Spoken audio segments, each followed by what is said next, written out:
अगर आप चाहते हैं निषाद फिल्म के ऑडियो वीडियो सबसे पहले आप तक पहुंचे, तो इस चैनल को सब्सक्राइब करें और साथ ही बेल आइकन को दबाना ना भूलें।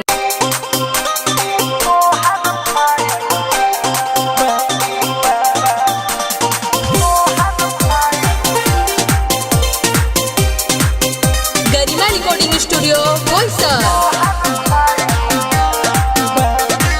Music by Aman rock.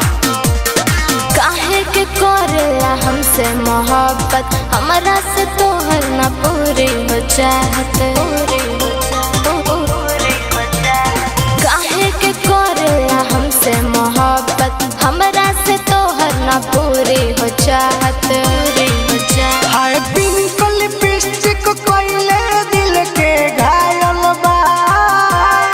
अच्छा बाजत जब तोहर पायल बा, बाजत जब तोहर पायल बा। ऐसा बात का हाय पिंक लिपस्टिक कोइले दिल के घायल बा। बाजत जब तोहर पायल बा। अच्छा बाजत जब तोहर पायल बा। अरे भगला की ना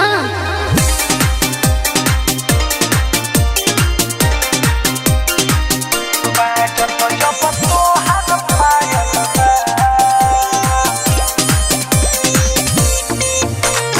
हम होता करिले तोहरा से प्यार हो, बन गइल दिलवा के राजा हमार हो, गइल दिलवा के राजा हमार हो।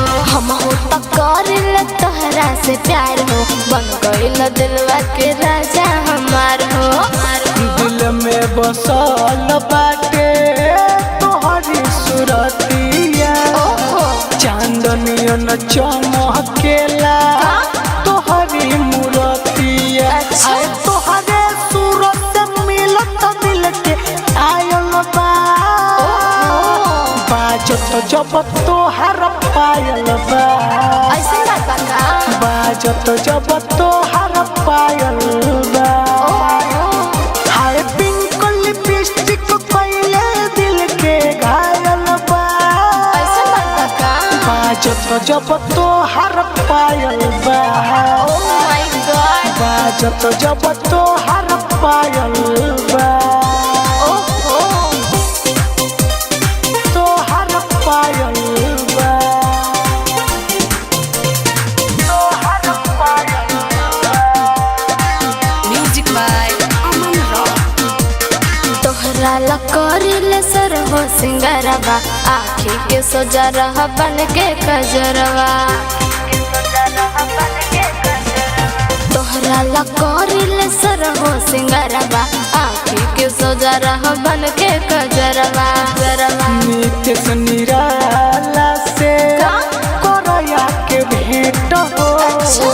रोज चितरांगद खी यही है चॉकलेट। ओहो। हाय हमारा मोहब्बत के अब ही तो टरायल बा।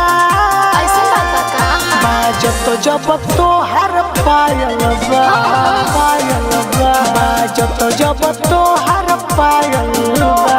अच्छा हाय पिंक लिपस्टिक कोइले दिल के घायल बा। बाजत जब तोहर पायल बा। बाजत जब तोहर पायल बा।